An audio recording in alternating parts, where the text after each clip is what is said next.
A terrifying Brookhaven story. One boy named Johnnie was playing Brookhaven. It was nighttime. He was home alone, and it was raining outside. In the game, someone broke into his house and stole his money. Nothing too strange. But what happens next is truly horrifying. Suddenly, Johnnie heard noises coming from the other room. He thought it was weird because nobody should be home, so he got up from his bed and looked out of the window. He saw a dark figure standing and staring directly into the window. Johnnie got very scared and hid in his bed. Now it gets really scary. Johnnie heard someone knocking on the main door. Thankfully, it was locked, but Johnnie realized something. He didn't close the window in the kitchen that was wide open, so Johnnie stood up and ran towards the kitchen. But it was too late. Johnnie heard someone climb into the window. Shortly, a loud thump echoed behind that door.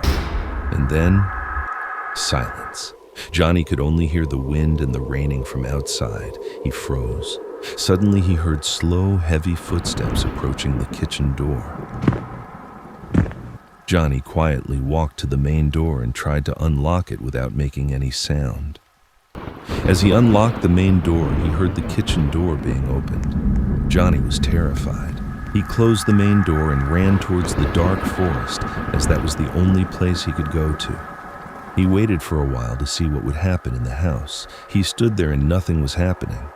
But that was somehow scaring Johnnie the most.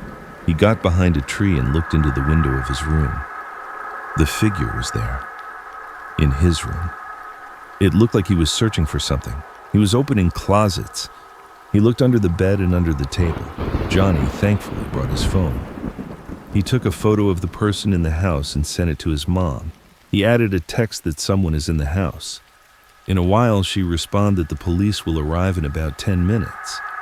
But the nightmare has just begun. As he looked away from his phone back into the window, the person was looking towards Johnnie's direction. He turned and ran as fast as he could to the forest. In a while, he looked behind. He saw the person running outside from the house towards Johnnie. Johnnie knew he couldn't outrun him, so he had to hide somewhere. He remembered this tree that he used to climb on often. He knew where it was, even though it was very dark. And so he got on the tree and listened. After a few minutes, he heard footsteps approaching. The branch that Johnnie was holding on to broke, so the person knew where Johnnie was. But Johnnie threw the branch away from the tree to distract him. And it worked. When he was farther away, Johnnie slowly climbed down the tree. He walked slowly back towards the house. He went back into the house and locked and closed everything. He waited for the police to arrive. He was waiting in his room, and soon he heard police sirens from outside. And as he turned over to walk outside the house, he saw a note that had not been there before. The note said, "That wasn't me at the window.